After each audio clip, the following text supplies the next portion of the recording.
Good evening students. तो आज की क्लास में हम नर्वस सिस्टम के की पॉइंट स्टडी करेंगे। ठीक है बच्चों। तो की पॉइंट में फर्स्ट पॉइंट है bone scan. Bone scan is done by injective radio isotope पर IV and then X rays are taken. जब भी बच्चों हमें बोन्स की स्टडी करनी होती है, बोन्स का एक्सरे करना होता है, मीन्स कि हमें बोन को स्कैन करना है, तो बोन्स को स्कैन करने से पहले हम पर्सन को रेडियो आइसोटोप इंजेक्ट कर देंगे। आईवी इंट्रावीनसली अपने पर्सन को रेडियो आइसोटोप इंजेक्ट कर देंगे। वो रेडियो आइसोटोप जो है वो रेडियम भी हो सकता है, कोबाल्ट भी हो सकता है, कोई भी रेडियो आइसोटोप हो सकता है। उस रेडियो आइसोटोप को इंजेक्ट करते हैं हम बोन्स के अंदर। उसके बाद में हम एक्सरे लेते हैं। ठीक है।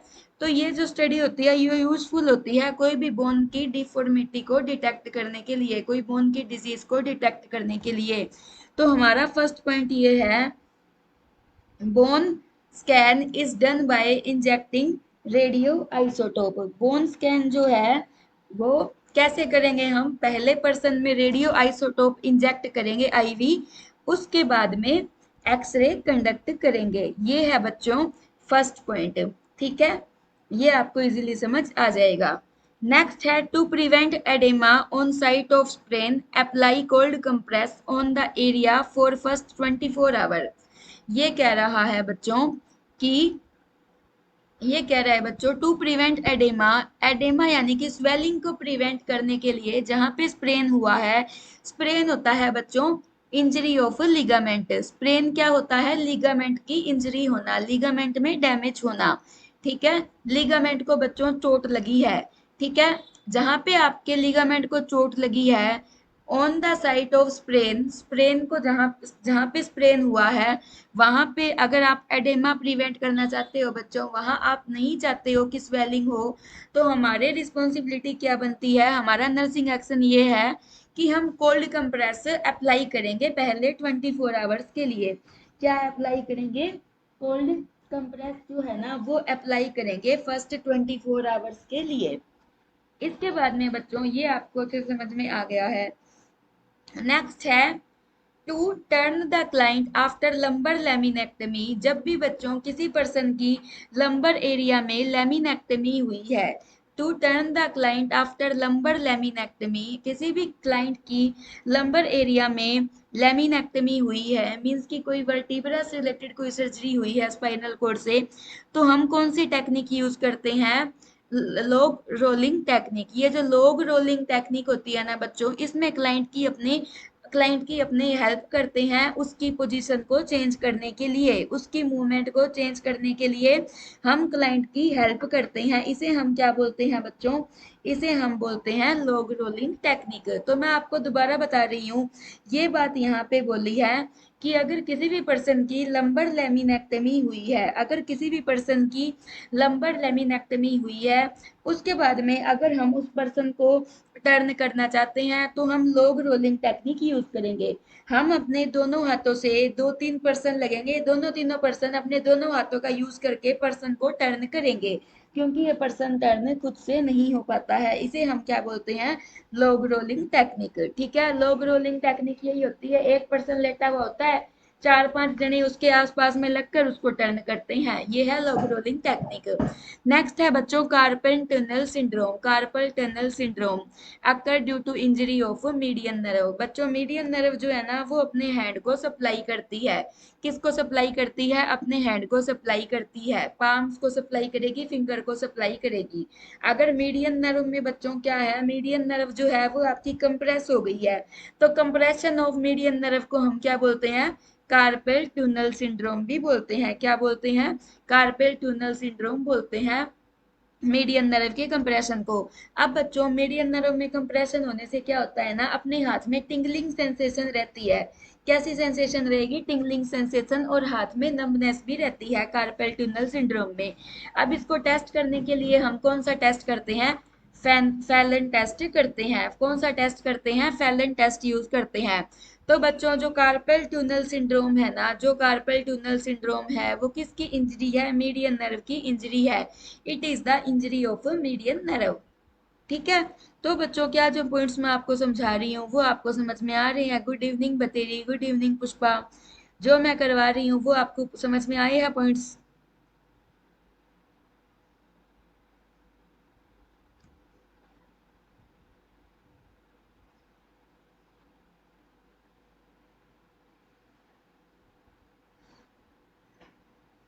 चलो ठीक है बच्चों, ठीक है। अब ये बताओ बच्चों, किसी पर्सन को स्प्रेन है, उसमें मैं चाहती हूँ कि एडेमा ना हो, तो मैं क्या यूज करूंगी बताओ?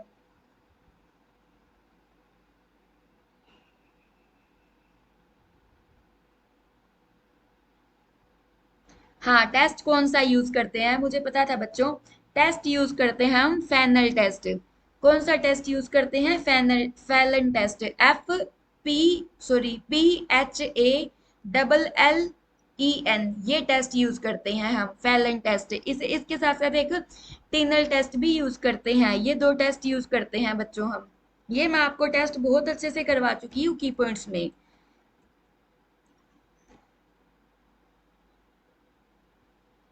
नेक्स्ट है बच्चों, नेक्स्ट है मसाजिंग द। एक क्लाइंट है, उसको क्या अप्लाई किया हुआ है? क्रचफील्ड टोंग अप्लाई किया हुआ है। ये जो क्रचफील्ड टोंग है ना बच्चों, ये एक ट्रैक्शन है। और इसको, ये जो ट्रैक्शन होता है ना बच्चों, इसकी इंटरनल फिक्सेशन होती है। मींस कि अपने हेड में, हेड जो है ना, मतलब हेड के अंदर इसकी जो मतलब रोड होती है वो लगी हुई होती है क्रचफील्ड टोंग की। ये जो क्रचफील्ड टोंग है ना बच्चों, ये सिर के ऊपर लगता है। किस पे? हेड पे लगता है। तो ये कहता है कि जिस पर्सन को क्रचफील्ड टोंग लगा है, क्रचफील्ड टोंग जिस पर्सन को लगा है, उस पर्सन की बैक ऑफ द हेड, मतलब कि जो उसका सिर का जो बैक साइड है ना, उसको मसाज करनी बहुत जरूरी है। Massaging the back of the head is specifically important for the client with Crutchfield tong. जिस पर्सन को क्रच लगा है, क्रचफील्ड टोंग लगा है जिसके हेड में, उस क्लाइंट को बहुत जरूरी है उसकी हेड की जो बैक साइड है उसको मसाज देनी। ठीक है। नेक्स्ट है, कोई भी 1 ईयर ओल्ड बच्चा है, ठीक है, ए 1 ईयर ओल्ड चाइल्ड, कोई भी 1 ईयर 1 साल का बच्चा है, उस बच्चे को उसके लेफ्ट फीमर में फ्रैक्चर है, उस बच्चे के लेफ्ट फीमर में फ्रैक्चर है। तो बच्चों अगर उसके लेफ्ट फीमर में फ्रैक्चर है ना, तो हम उसको ब्रेयांस ट्रैक्शन देंगे। और इस ब्रेयांस ट्रैक्शन में अगर उसके एक फीमर में फ्रैक्चर है ना, तो हमारी रिस्पॉन्सिबिलिटी है कि हम उसके बोथ लेग्स जो है, उसके दोनों पैर जो है, इंजरी देखो फ्रैक्चर सिर्फ लेफ्ट फीमर में हुआ है, बट बच्चों हम ना उसके दोनों लेग्स को इलेवेट कर देंगे। दोनों लेग्स को इलेवेट करने का ये रीजन है उसका वेट बैलेंस करना। अगर हम उस बच्चे का वेट बैलेंस करना चाहते हैं कि उसको सफिशिएंट मतलब कि काउंटर ट्रैक्शन मिले, हमने ट्रैक्शन तो अप्लाई कर दिया है, बट जो फोर्स अपनी बॉडी लगाती है ना उसे काउंटर ट्रैक्शन बोलते हैं। तो उस बच्चे को ना सफिशिएंट काउंटर ट्रैक्शन नहीं मिलता है, तो हम उसकी एंटायर बॉडी का यूज करते हैं। किसका यूज करेंगे? हम उसकी एंटायर बॉडी का यूज करते हैं। तो बच्चों दोनों लेग से उसका जो काउंटर ट्रैक्शन है वो प्रॉपर अप्लाई होता है। अगर एक ही लेग को हम इलेवेट कर देंगे तो उससे प्रॉपर काउंटर ट्रैक्शन नहीं लगेगा। तो इसके लिए बच्चों हम क्या यूज करते हैं? बोथ। तो इसके लिए हम बोथ जो है ना बच्चों, लेग्स का यूज करते हैं। दोबारा बताती हूँ, ए 1 year old child has a fracture of left femur. 1 साल का बच्चा है, उसको लेफ्ट फीमर का फ्रैक्चर हुआ है, लेफ्ट थाई में फ्रैक्चर हुआ है। तो उस बच्चे को हमने कौन सा ट्रैक्शन दिया है? ब्रेयांस ट्रैक्शन दिया है। ठीक है, ब्रेयांस ट्रैक्शन हमने क्यों दिया है? रीजन क्या है? इसमें ना दोनों लेग्स इलेवेटेड करते हैं 90 डिग्री पे, क्योंकि उसकी एक लेग का वेट जो है ना वो एडिक्वेट नहीं है कि उसको अच्छे से काउंटर ट्रैक्शन मिल सके। तो एंटायर बॉडी इज यूज्ड। ठीक है। नेक्स्ट है, नेक्स्ट हम स्टडी करेंगे swing through crutch gait. Swing through crutch gait जो होती है बच्चों, स्विंग थ्रो क्रच गेट में क्या होता है? पहले तो पर्सन जो है वो अपनी मतलब क्रच को रखेगा आगे, दोनों मतलब जो राइट क्रच भी है लेफ्ट क्रच भी है उनको आगे रखेगा। उसके बाद में पर्सन जो है ना अपने दोनों लेग से मूव करेगा, ठीक है, जहां पे क्रच रखे गए हैं। ये है बच्चों स्विंग थ्रो क्रच गेट।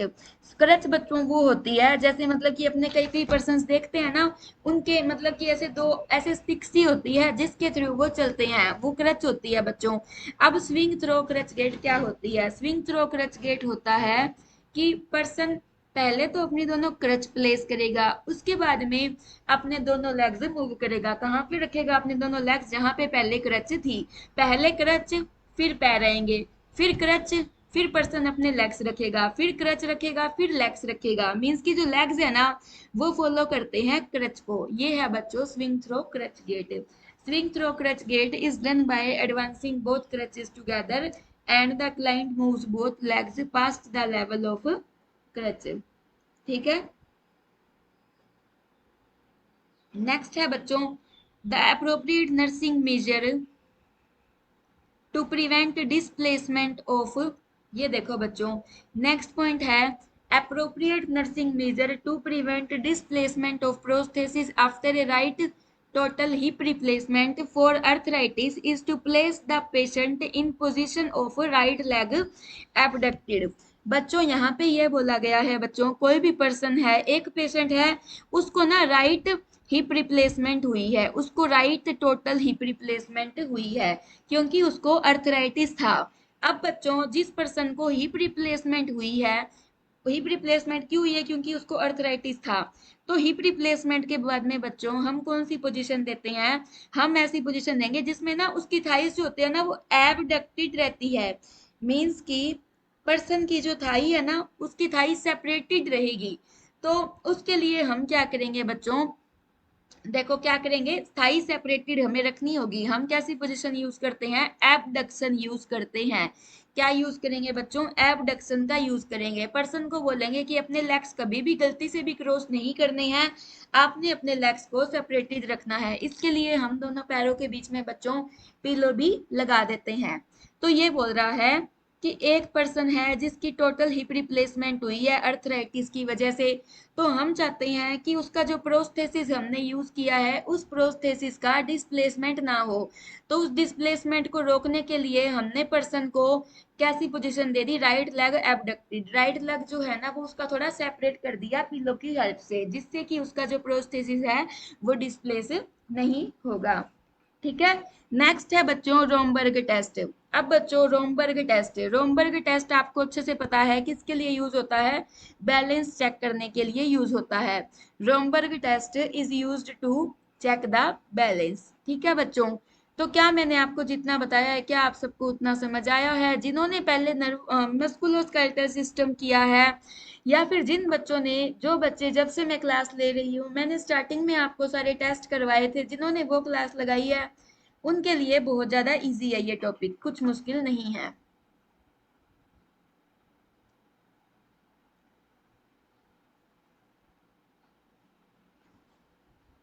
हाँ जी, ठीक है।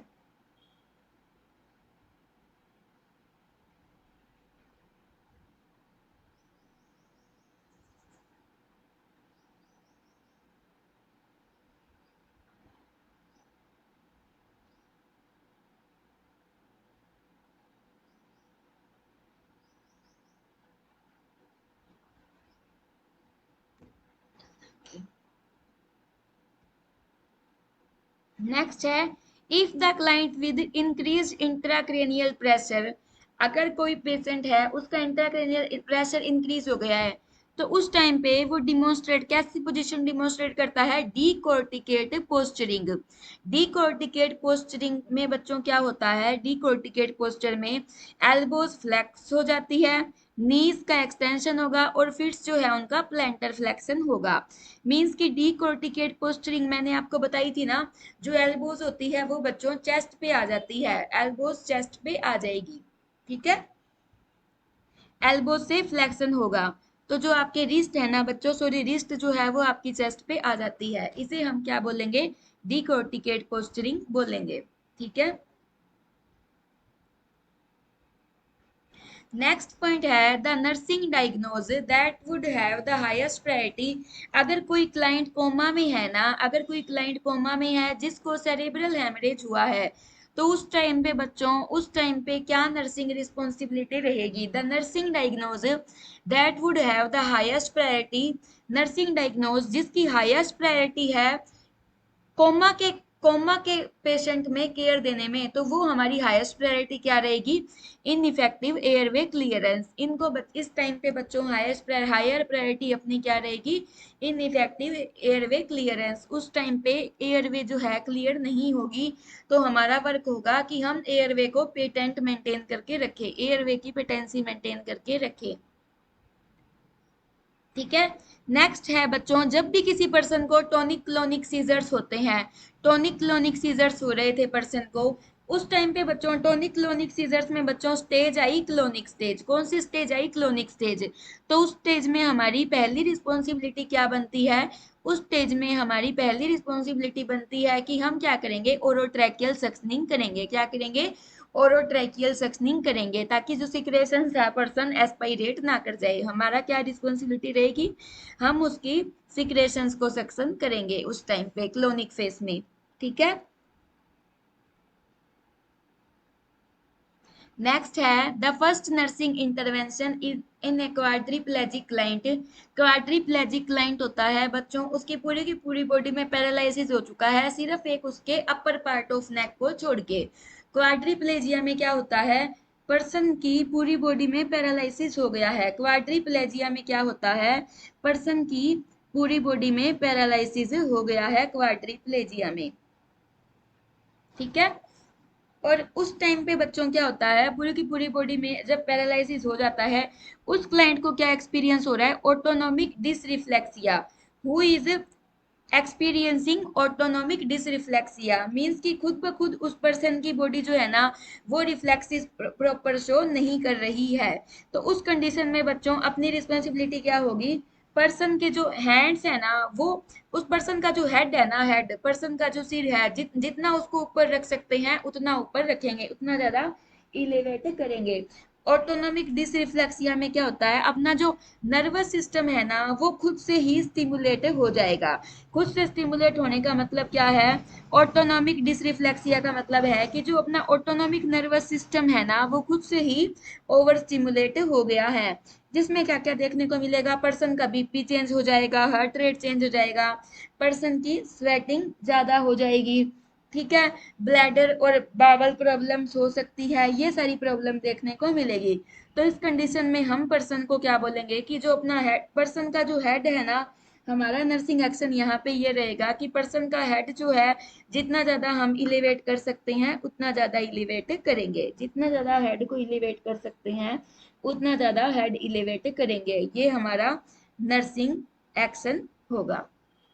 ठीक है। दोबारा बता रही हूँ बच्चों, यहाँ पे ये बोला है कि कोई भी पर्सन है जिसको क्वाड्रिप्लेजिया है। क्वाड्रिप्लेजिया का मतलब है बच्चों, उस पर्सन की ना पूरी बॉडी में पैरालिसिस हो रखा है। पैरालिसिस होने के बाद में बच्चों वो पर्सन एक्सपीरियंस कर रहा है ऑटोनोमिक डिसरिफ्लेक्सिया। अगर वो ऑटोनोमिक डिसरिफ्लेक्सिया फील कर रहा है, तो हमारी पहली रिस्पॉन्सिबिलिटी बनती है कि हम उसके हेड को इलिवेट करेंगे। हम क्या करेंगे बच्चों, उसके हेड को इलिवेट करेंगे। ठीक है। ताकि उसके जो सिम्टम्स है वो रिलीफ हो जाए। ठीक है। ये है।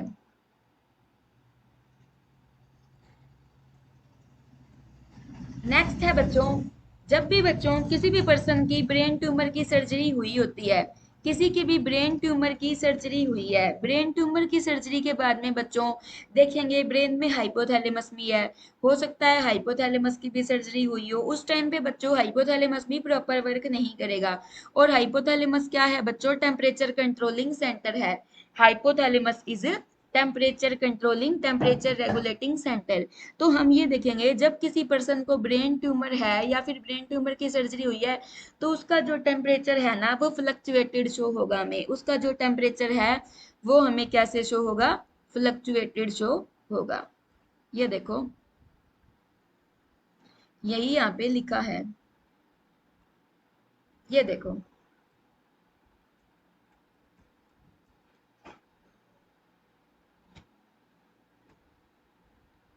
ये देखो, following surgery for a brain tumour near the thalamus. ठीक है। ये बोल रहे हैं यहाँ पे कि अपने को सर्जरी करनी है ब्रेन ट्यूमर की, या फिर मान के सर्जरी करने वाले हैं ब्रेन ट्यूमर की हाइपोथैलेमस के पास में। हाइपोथैलेमस के पास में कोई ट्यूमर है और हम ब्रेन ट्यूमर को रिमूव करना चाहते हैं, तो उसके लिए हमारी नर्सिंग असेसमेंट में ये इंक्लूड होना चाहिए कि पर्सन की एबिलिटी नहीं है कि वो अपना बॉडी टेम्परेचर मेंटेन करे, मीन्स कि हमने उसका बॉडी टेम्परेचर मेंटेन करना है एक्सटर्नली। ठीक है। नेक्स्ट है, अगर बच्चों पोस्ट माइलोग्राफी होता है बच्चों, माइलोग्राफी होता है स्पाइनल कोड की स्टडी करना। तो स्पाइनल कोड की स्टडी के बाद में हमारी ये नर्सिंग रिस्पॉन्सिबिलिटी बच्चों रहती है, स्पाइनल कोड की स्टडी के बाद में बच्चों हमारी ये नर्सिंग रिस्पॉन्सिबिलिटी रहती है कि हम पेशेंट के हेड को इलिवेट रखेंगे। कितनी देर के लिए इलिवेट रखेंगे? हम पेशेंट के हेड को 8 आवर्स के लिए इलिवेट रखेंगे। पोस्ट माइलोग्राफी केयर में क्या आएगा, हेड को इलिवेट करते हैं लास्ट 8 आवर्स, एटलीस्ट 8 आवर्स के लिए, कम से कम 8 घंटे के लिए हेड को इलिवेट करेंगे। नेक्स्ट है बच्चों, कल मैंने आपको बताया था होमोनाइमस हेमी एनोप्सिया क्या होता है। होमोनाइमस हेमी एनोप्सिया होता है कि दोनों पहले तो सुनो बच्चों, हेमी एनोप्सिया क्या होता है। हेमी एनोप्सिया होता है कि जो आपका हाफ विजुअल फील्ड है ना वो लॉस हो जाता है। अपनी जो पूरी एक आई है, वन आई से हाफ विजुअल फील्ड लॉस हो जाएगा। तो बच्चों हेमी एनोप्सिया में क्या होता है, अपनी जो बोथ आई होती है ना उनसे half of visual field loss हो जाता है। तो होमोनाइमस होता है दोनों साइड से ही राइट साइड का विजुअल फील्ड लॉस होना है। होमोनाइमस का मतलब होता है दोनों साइड से ही राइट आई जो है ना, राइट साइड जो है ना अपनी बॉडी की, राइट साइड का विजुअल फील्ड लॉस होना। तो ये देखो बच्चों यहाँ पे क्या बताया है, homonymous anopsia is described by a client had cerebrovascular accident. कोई भी पेशेंट है जिसको सेरेब्रोवास्कुलर एक्सीडेंट हुआ है उसको ये अपने को देखने को मिल सकता है होमोनाइमस हेमियानोप्सिया। इसमें हम क्या देखेंगे, होमोनाइमस मींस कि दोनों साइड से, दोनों आई में ना, चाहे राइट आई हो चाहे लेफ्ट आई हो, दोनों में विजन कौन सा लॉस होगा, राइट साइड का। या फिर चाहे राइट आई हो चाहे लेफ्ट आई हो, दोनों में विजन कौन सा लॉस होगा, लेफ्ट साइड का। एक ही साइड का विजन लॉस होगा होमोनाइमस में। ठीक है। इसमें हम क्या देखेंगे कि क्लाइंट जो है ना client can only see the nasal visual field, means कि जो उसकी नोज की साइड जो है ना, नोज की साइड राइट साइड, वहां से तो वो देख रहा है एक आई से, और दूसरी आई से उसने क्या क्या हुआ बच्चों, दूसरी आई में टेम्पोरल पोर्शन उसका विजिबल नहीं है। दूसरी आई में बच्चों टेम्पोरल पोर्शन वाली जो साइड है वहां से विजिबल नहीं है। मींस कि यहाँ पे ये बोला है कि राइट साइड से विजिबल होगा एक साइड में और दूसरी आई में भी राइट साइड से होगा। तो अगर बच्चों एक आई से राइट साइड में होगा तो देख रहे हो आप, हमें नेजल साइड दिखेगी। दूसरी आई में बच्चों देखो, दूसरी आई की हाफ राइट साइड कौन सी होगी, टेम्पोरल वाली होगी। तो ये बच्चों पॉइंट आपको इजीली समझ आ गया होगा। नहीं समझ आया है तो बच्चों जो मैंने बोला है वो मैं दोबारा बोल देती हूँ आपको। हेमी एनोप्सिया होता है बच्चों हाफ विजुअल फील्ड का लॉस होना। हेमी एनोप्सिया होता है हाफ विजुअल फील्ड का लॉस होना। ठीक है। अब होमो वर्ड आ गया। होमो का मतलब है कि दोनों आई से राइट साइड का ही विजन लॉस होता है। दोनों आई से ही राइट साइड का विजन लॉस होता है। तो दोनों आई से राइट साइड का होगा मतलब कि एक साइड से एक आई से तो नेजल साइड का होगा, दूसरी आई से टेम्पोरल साइड का विजन लॉस होगा। यही यहाँ पे बोला है और कुछ नहीं बोला है।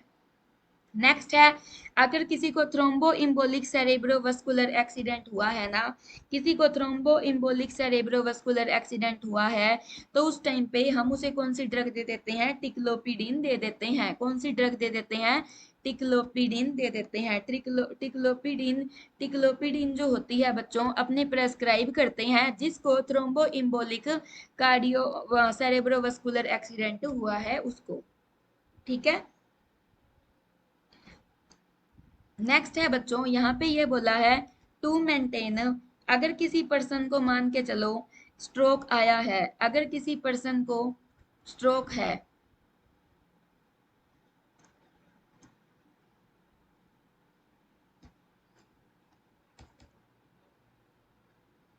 अगर किसी पर्सन को बच्चों स्ट्रोक है तो स्ट्रोक के टाइम पे बच्चों हमें ना ये ध्यान में रखना है कि पर्सन के बेड के पास ना एवरी टाइम ओरोट्रैकियल सक्शन अवेलेबल होना चाहिए। एवरी टाइम ओरोट्रैकियल सक्शन अवेलेबल होना चाहिए ताकि हम एयरवे पेटेंसी मेंटेन कर सके स्ट्रोक वाले पेशेंट की। ये इतनी बात कह रहा है, to maintain the airway patency of during a stroke evolution. जब भी पर्सन को बच्चों स्ट्रोक होता है, स्ट्रोक का जब केस होता है, उस टाइम पे हमें यह ध्यान में रखना है कि पर्सन के बेड साइड में ओरोट्रैकियल सक्शन अवेलेबल होना चाहिए। उस टाइम पे पर्सन के बेड के पास में ओरोट्रैकियल सक्शन अवेलेबल होना चाहिए। हाँ जी बच्चों, शायद आपको अच्छे से समझ में आ गया है। तो जितना बच्चों मैंने आपको पहले बताया है, क्या आपको वो समझ में आ गया है?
नेक्स्ट है फॉर ए क्लाइंट विद सीवीए। कोई भी क्लाइंट है उसको सीवीए है, सेरेब्रोवस्कुलर एक्सीडेंट की, सेरेब्रोवस्कुलर एक्सीडेंट का वो पर्सन केस था।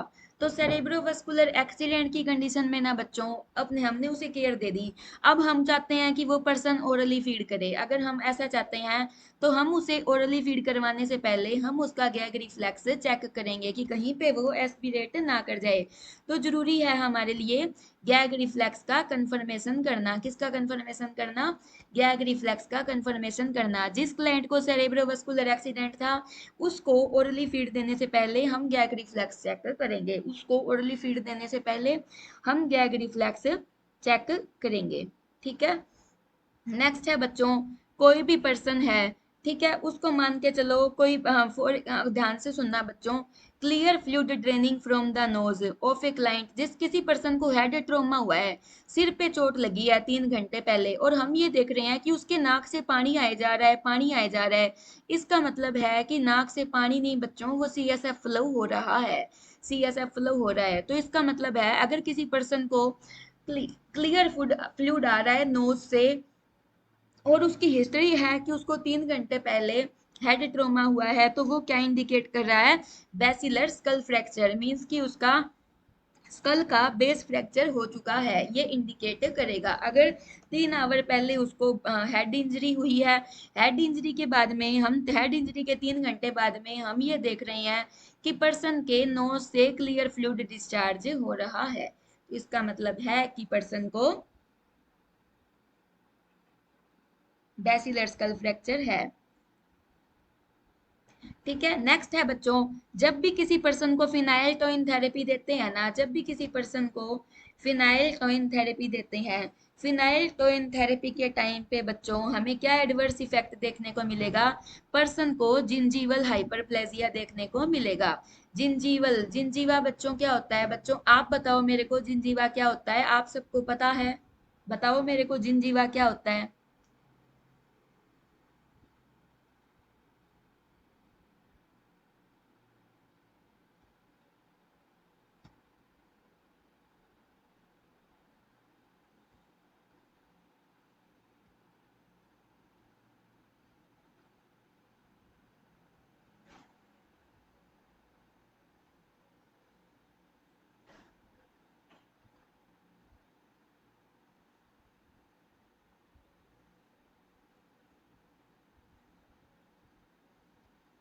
बच्चों जिंजीवा होता है गम्स। गम्स में हाइपरप्लेजिया होना, एबनॉर्मल ग्रोथ ऑफ गम्स, मतलब जिनमें जो अपने टीथ है ना, टीथ अपने दांत जिसमें फिट है उसे गम्स बोलते हैं अपने। क्या बोलते हैं, गम्स बोलते हैं अपने उसे। उन गम्स के अंदर अगर बच्चों अपने किसी पर्सन को फिनाइल थेरेपी देते हैं ना, किसी पर्सन को फिनाइल थेरेपी देते हैं, तो उसका एडवर्स इफेक्ट है कि उस पर्सन को जिंजीवल हाइपरप्लेजिया होने के चांसेस होते हैं। किसके चांसेस होते हैं, जिंजीवल हाइपरप्लेजिया होने के चांसेस होते हैं। ठीक है, नेक्स्ट है यूरिन आउटपुट इंक्रीज्ड। बच्चों ये ध्यान में रखना, अगर किसी का इंट्राक्रेनियल प्रेशर इंक्रीज हुआ है तो इंट्राक्रेनियल प्रेशर की ड्रग ऑफ चॉइस क्या है बच्चों, इंट्राक्रेनियल प्रेशर की ड्रग ऑफ चॉइस है मैनिनटोल। क्या है बच्चों ड्रग ऑफ चॉइस, उसकी ड्रग ऑफ चॉइस है मैनिनटोल। अगर मैनिनटोल ड्रग ऑफ चॉइस है ना, तो मैनिनटोल क्या करेगी बच्चों, जो यूरिन आउटपुट है ना वो इंक्रीज करेगी। मींस कि इंट्राक्रेनियल प्रेशर जो इंक्रीज था वो डिक्रीज हो रहा है। मींस कि यूरिन से वाटर लॉस हो रहा है। अगर यूरिन से बच्चों वाटर लॉस हो रहा है तो जो इंट्राक्रेनियल प्रेशर जो ब्रेन में पड़ा हुआ था वो धीरे धीरे बच्चों ब्लड में जा रहा है, ब्लड से फिर किडनी के पास जा रहा है, किडनी फिल्टर कर रही है, किडनी फिल्टर करके उसको यूरिन से सेंड कर रही है। ठीक है, तो ये है बच्चों urine output increase. Urine output अगर बढ़ गई है तो ये शो करती है कि मैनिनटोल जो है वो इफेक्टिव रही है। जिस क्लाइंट को आपने दी थी उस क्लाइंट का इंट्राक्रेनियल प्रेशर इंक्रीज था तो आपने दी थी। ठीक है, नेक्स्ट है बच्चों एक client with C6 spinal injury. जिस क्लाइंट को C6 स्पाइनल इंजरी हुई है, सर्वाइकल 6 स्पाइनल नर्व में इंजरी हुई है, स्पाइनल इंजरी हुई है, उस पर्सन को ज्यादा चांसेस होंगे क्वाड्रीप्लेजिया देखने के। क्वाड्रीप्लेजिया होता है बच्चों नेक को छोड़ के ना, अपने नेक से ऊपर ऊपर वाले पार्ट को छोड़ के पूरी बॉडी के अंदर क्या हो जाना बच्चों, पैरालिसिस हो जाना, पूरी बॉडी के अंदर पैरालिसिस हो जाना। ये किसको इंडिकेट करता है, C6 स्पाइनल इंजरी को इंडिकेट करता है। जिसको C6 स्पाइनल इंजरी होगी उस पर्सन को पूरी बॉडी में क्वाड्रीप्लेजिया देखने को मिलेगा। क्या देखने को मिलेगा, क्वाड्रीप्लेजिया देखने को मिलेगा। नेक्स्ट है falls are leading cause of injury in elder peoples. जो ओल्ड एज पीपल होते हैं ना, उनके अंदर बच्चों चोट लगने का मेन कारण क्या होता है कि वो नीचे गिर जाते हैं, ये मेन रीजन है। ठीक है, नेक्स्ट है जिस क्लाइंट को इलेक्ट्रोएन्केफेलोग्राम करना है अपनों ने, उस क्लाइंट को हम पहले प्रिपेयर करेंगे प्रोसीजर से पहले। हम उसके बालों में शैम्पू करेंगे, उसके खाने से कैफीन को रिमूव कर देंगे, और क्लाइंट को बोल to client to remain still during the procedure से मीन की कंफर्टेबल रहे प्रोसीजर के टाइम पे, अपनी बॉडी को स्टिफन ना करे, ये बोलेंगे। ठीक है,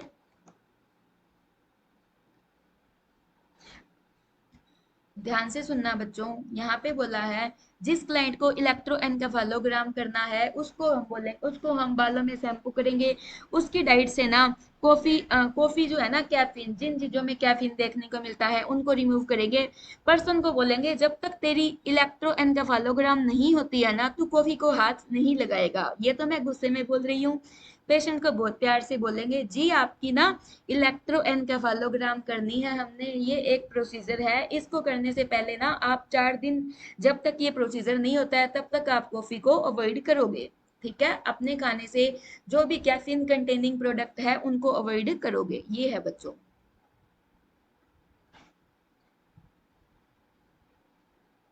नेक्स्ट है ड्यूरिंग लंबर पंचर। जब लंबर पंचर करते हैं उस टाइम पे नर्स सबसे पहले क्या नोट करती है, इंट्राक्रेनियल प्रेशर नोट करेगी, और क्या नोट करेगी, CSF का सेरेब्रोस्पाइनल फ्लूइड का कलर कैसा है, ये नर्स नोट करेगी। तो ये दो काम नर्स करेगी। कौन से दो काम नर्स करेगी, एक तो लंबर पंचर के टाइम पे नर्स नोट करेगी कि इंट्राक्रेनियल प्रेशर कितना है पर्सन का, सेकंड CSF का फ्लूइड का कलर कैसा है, ये करेगी। नेक्स्ट है a positive Kernig sign seen in meningitis. Positive Kernig sign जो है वो हम कब देखते हैं, मेनिंजाइटिस में देखते हैं।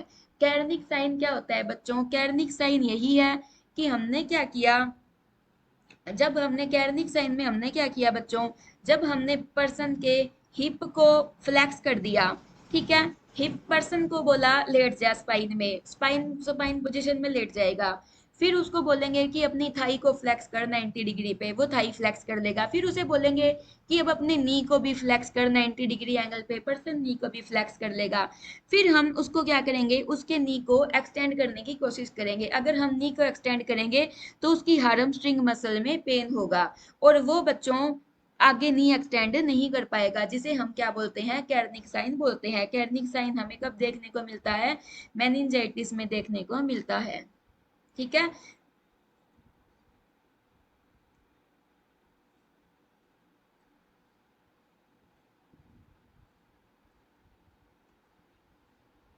नेक्स्ट है, कोई भी पेशेंट है जिसको फ्रैक्चर है, डिसलोकेटेड फीमर है, तो उस पर्सन को हमने क्या करना है कि अब आपको जो जिस पैर पे आपके चोट लगी है या जिस हाथ पे आपके चोट लगी है, आप उसको मूव नहीं करोगे, आप उसको इमोबिलाइज कर दोगे। इमोबिलाइज मतलब कि पर्सन मूव उसे ना कर पाए, इमोबिलाइजेशन कर दोगे अफेक्टेड साइड का।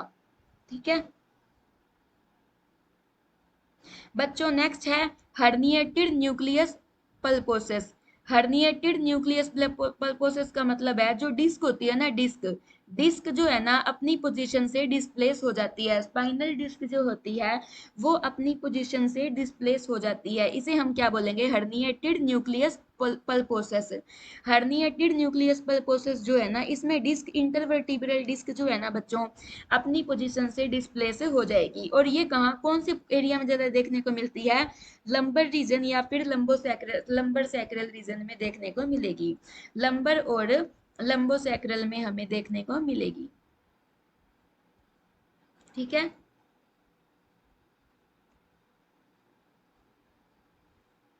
नेक्स्ट है लेमिनेक्टमी।